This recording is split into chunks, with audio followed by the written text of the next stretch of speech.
ओम शांति। मुरली का डेट है 9/7/2024। बाबा ने कहा, मीठे बच्चे सच्चे बाप के साथ अंदर बाहर सच्चा बनो, तब ही देवता बन सकेंगे। तुम ब्राह्मण ही फरिश्ता सो देवता बनते हो। मुरली का सार एक बार फिर। बाबा ने कहा, मीठे बच्चे सच्चे बाप के साथ अंदर बाहर सच्चा बनो, तब ही देवता बन सकेंगे। तुम ब्राह्मण ही फरिश्ता सो देवता बनते हो। प्रश्न, इस ज्ञान को सुनने व धारण करने का अधिकारी कौन हो सकता है? उत्तर में बाबा ने बताया, जिसने ऑलराउंड पार्ट बजाया है, जिसने सबसे जास्ती भक्ति की है, वही ज्ञान को धारण करने में बहुत तीखे हो जाएंगे। ऊंच पद भी वही पाएंगे। तुम बच्चों से कोई पूछते हैं, तुम शास्त्रों को नहीं मानते हो? तो बोलो, जितना हमने शास्त्र पढ़े हैं, भक्ति की है, उतना दुनिया में कोई नहीं करता। हमें अब भक्ति का फल मिला है, इसलिए अब भक्ति की दरकार नहीं। ओम शांति। बेहद का बाप बेहद के बच्चों को बैठ समझाते हैं। सभी आत्माओं का बाप सभी आत्माओं को समझाते हैं, क्योंकि वह सर्व का सद्गति दाता है। जो भी आत्माएं हैं, जीव आत्माएं ही कहेंगे। शरीर नहीं तो आत्मा देख नहीं सकते। भल ड्रामा के प्लान अनुसार स्वर्ग की स्थापना बाप कर रहे हैं, परंतु बाप कहते हैं, मैं स्वर्ग को देखता नहीं हूँ। जिन्हों के लिए है वही देख सकते हैं। तुमको पढ़ाकर फिर मैं तो कोई शरीर धारण करता ही नहीं हूँ, तो बिगड़ शरीर देख कैसे सकूँगा? ऐसे नहीं जहाँ तहाँ मौजूद हूँ, सब कुछ देखते हैं। नहीं, बाप सिर्फ देखते हैं तुम बच्चों को, जिनको गुल गुल यानी फूल बनाकर याद की यात्रा सिखलाते हैं। योग अक्षर भक्ति का है। ज्ञान देने वाला एक ज्ञान का सागर है। उनको ही सद्गुरु कहा जाता है। बाकी सब है गुरु। सच बोलने वाला, सचखंड स्थापन करने वाला वही है। भारत सचखंड था, वहाँ सब देवी देवता निवास करते थे। तुम अभी मनुष्य से देवता बन रहे हो। तो बच्चों को समझाते हैं, सच्चे बाप के साथ अंदर बाहर सच्चा बनना है। पहले तो कदम कदम पर झूठ ही था, वह सब छोड़ना पड़ेगा अगर स्वर्ग में ऊंच पद पाना चाहते हो तो। भल स्वर्ग में तो बहुत जाएंगे, परंतु बाप को जानकर भी विकर्मों को विनाश नहीं किया तो सजाएं खाकर हिसाब किताब चुकतू करना पड़ेगा। फिर पद भी बहुत कम मिलेगा। राजधानी स्थापन हो रही है पुरुषोत्तम संगम युग पर। राजधानी न तो सतयुग में स्थापन हो सकती है, न कलयुग में, क्योंकि बाप सतयुग या कलयुग में नहीं आते हैं। इस युग को कहा जाता है पुरुषोत्तम कल्याणकारी युग। इसमें ही बाप आकर सबका कल्याण करते हैं। कलयुग के बाद सतयुग आना है, इसलिए संगम युग भी जरूर चाहिए। बाप ने बताया है, यह पतित पुरानी दुनिया है, गायन भी है, दूर देश का रहने वाला। तो पराये देश में अपने बच्चे कहाँ से मिलेंगे? पराये देश में फिर पराये बच्चे ही मिलते हैं। उन्हों को अच्छी रीति समझाते हैं, मैं किसमें प्रवेश करता हूँ। अपना भी परिचय देते हैं, और जिसमें प्रवेश करता हूँ उनको भी समझाता हूँ कि यह तुम्हारा बहुत जन्मों के अंत का जन्म है। कितना क्लियर है। अभी तुम यहाँ पुरुषार्थी हो, संपूर्ण पवित्र नहीं। संपूर्ण पवित्र को फरिश्ता कहा जाता है। जो पवित्र नहीं उनको पतित ही कहेंगे। फरिश्ता बनने के बाद फिर देवता बनते हो। सूक्ष्म वतन में तुम संपूर्ण फरिश्ता देखते हो, उन्हों को फरिश्ता कहा जाता है। तो बाप समझाते हैं, बच्चे एक अल्फ को ही याद करना है। अल्फ माना बाबा, उनको अल्लाह भी कहते हैं। बच्चे समझ गए हैं बाप से स्वर्ग का वर्षा मिलता है। स्वर्ग कैसे रचते हैं? याद की यात्रा और ज्ञान से। भक्ति में ज्ञान होता नहीं। ज्ञान सिर्फ एक ही बाप देते हैं ब्राह्मणों को। ब्राह्मण चोटी है ना। अभी तुम ब्राह्मण हो, फिर बाजोली खेलेंगे। ब्राह्मण देवता क्षत्रिय, इसको कहा जाता है विराट रूप। विराट रूप कोई ब्रह्मा विष्णु शंकर का नहीं कहेंगे। उसमें चोटी ब्राह्मण तो है नहीं। बाप ब्रह्मा तन में आते हैं, यह तो कोई जानता नहीं। ब्राह्मण कुल ही सर्वोत्तम कुल है, जबकि बाप आकर पढ़ाते हैं। बाप शूद्रों को तो नहीं पढ़ाएंगे ना। ब्राह्मणों को ही पढ़ाते हैं। पढ़ाने में भी टाइम लगता है। राजधानी स्थापन होनी है। तुम ऊंच ते ऊंच पुरुषोत्तम बनो। नई दुनिया कौन रचेगा? बाप ही रचेगा, यह भूलो मत। माया तुमको भुलाती है, उनका तो धंधा ही यह है ना। ज्ञान में इतना इंटरफेयर नहीं करती है, याद में ही करती है। आत्मा में बहुत किचड़ा भरा हुआ है, वह बाप की याद बिगड़ साफ हो न सके। योग अक्षर से बच्चे बहुत मूंझते हैं। कहते हैं, बाबा हमारा योग नहीं लगता। वास्तव में योग अक्षर उन हठयोगियों का है। सन्यासी कहते हैं ब्रह्म से योग लगाना है। अब ब्रह्म तत्व तो बहुत बड़ा लंबा चौड़ा है। जैसे आकाश में स्टार्स देखने में आते हैं, वैसे वहाँ भी छोटे छोटे स्टार मिसल आत्माएं हैं। वह है आसमान से पार, जहाँ सूर्य चंद चांद की रोशनी नहीं। तो देखो कितने छोटे छोटे रॉकेट तुम हो। तब बाबा कहते हैं, पहले पहले आत्मा का ज्ञान देना चाहिए। वह तो एक भगवान ही दे सकते हैं। ऐसे नहीं सिर्फ भगवान को नहीं जानते, परंतु आत्मा को भी नहीं जानते। इतनी छोटी सी आत्मा में 84 के चक्र का अविनाशी पार्ट भरा हुआ है। इनको ही कुदरत कहा जाता है, और कुछ नहीं कह सकते। आत्मा 84 का चक्र लगाती ही रहती है। हर 5000 वर्ष बाद यह चक्र फिरता ही रहता है। यह ड्रामा में नूंद है। दुनिया अविनाशी है, कभी विनाश को नहीं पाती। वो लोग दिखाते हैं बड़ी प्रलय होती है, फिर श्री कृष्ण अंगूठा चूसता हुआ पीपल के पत्ते पर आता है। परंतु ऐसे कोई होता थोड़ी ही है, यह तो बेकायदे है। महाप्रलय कभी होती नहीं। एक धर्म की स्थापना और अनेक धर्मों का विनाश चलता ही रहता है। इस समय मुख्य 3 धर्म है। यह तो ऑस्पिशियस संगम युग है। पुरानी दुनिया और नई दुनिया में रात दिन का फर्क है।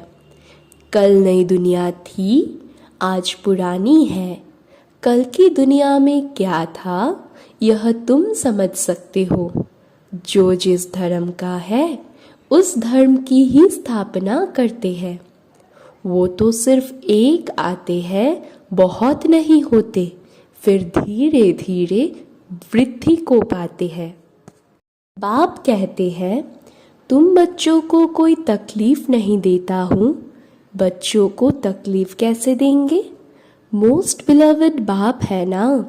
कहते हैं, मैं तुम्हारा सद्गति दाता, दुख हरता सुख करता हूँ। याद भी मुझ एक को करते हैं। भक्ति मार्ग में क्या कर दिया है, कितनी गालियाँ मुझे देते हैं। कहते हैं, गॉड इज़ वन। सृष्टि का चक्र भी एक ही है, ऐसे नहीं आकाश में कोई दुनिया है। आकाश में स्टार्स है। मनुष्य तो समझते हैं एक एक स्टार में सृष्टि है, नीचे भी दुनिया है। यह सब है भक्ति मार्ग की बातें। ऊंचते ऊंच भगवान एक है। कहते भी है, सारी सृष्टि की आत्माएं तुम्हारे में पिरोई हुई है। यह जैसे माला है। इनको बेहद की रुद्रमाला भी कह सकते हैं। सूत्र में बांधी हुई है। गाते हैं परंतु समझते कुछ नहीं। बाप आकर समझाते हैं, बच्चे मैं तुमको ज़रा भी तकलीफ नहीं देता हूँ। यह भी बताया है, जिन्होंने पहले पहले भक्ति की है वही ज्ञान में तीखे जाएंगे। भक्ति जास्ती की है तो फल भी उनको जास्ती मिलना चाहिए। कहते हैं, भक्ति का फल भगवान देते हैं, वह है ज्ञान का सागर, तो ज़रूर ज्ञान से ही फल देंगे। भक्ति के फल का किसको भी पता नहीं है। भक्ति का फल है ज्ञान, जिससे स्वर्ग का वर्षा सुख मिलता है, तो फल देते हैं, अर्थात नरकवासी से स्वर्गवासी बनाते हैं एक बाप। रावण का भी किसको पता नहीं है। कहते भी है, यह पुरानी दुनिया है, कब से पुरानी है वह हिसाब नहीं लगा सकते हैं। बाप है मनुष्य सृष्टि रूपी झाड़ का बीज रूप। सत्य है, वह कभी विनाश नहीं होता। इनको उल्टा झाड़ कहते हैं। बाप ऊपर में है, आत्माएं बाप को ऊपर देख बुलाती है, शरीर तो नहीं बुला सकता। आत्मा तो एक शरीर से निकल दूसरे में चली जाती है। आत्मा न घटती न बढ़ती न कभी मृत्यु को पाती है। यह खेल बना हुआ है। सारे खेल के आदि मध्य अंत का राज बाप ने बताया है। आस्तिक भी बनाया है।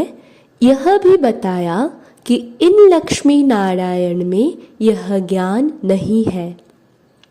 वहाँ तो आस्तिक नास्तिक का पता ही नहीं रहता है। इस समय बाप ही अर्थ समझाते हैं। नास्तिक उनको कहा जाता है जो न बाप को, न रचना के आदि मध्य अंत को, न ड्यूरेशन को जानते हैं। इस समय तुम आस्तिक बने हो, वहाँ यह बातें ही नहीं, खेल है ना। जो बात एक सेकंड में होती है वह फिर दूसरे सेकंड में नहीं होती। ड्रामा में टिक टिक होती रहती है।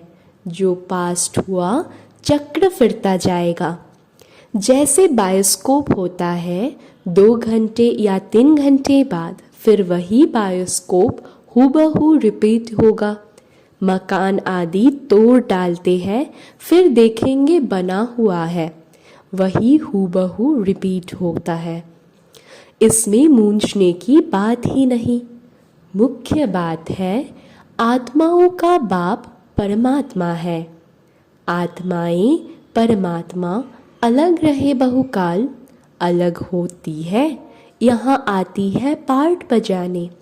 तुम पूरे 5000 वर्ष अलग रहे हो।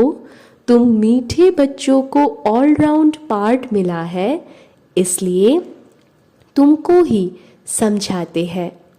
ज्ञान के भी तुम अधिकारी हो। सबसे जास्ती भक्ति जिसने की है, ज्ञान में भी वही तीखे जाएंगे, पद भी ऊंच पाएंगे। पहले पहले एक शिव बाबा की भक्ति होती है, फिर देवताओं की, फिर 5 तत्वों की भी भक्ति करते व्यभिचारी बन जाते हैं।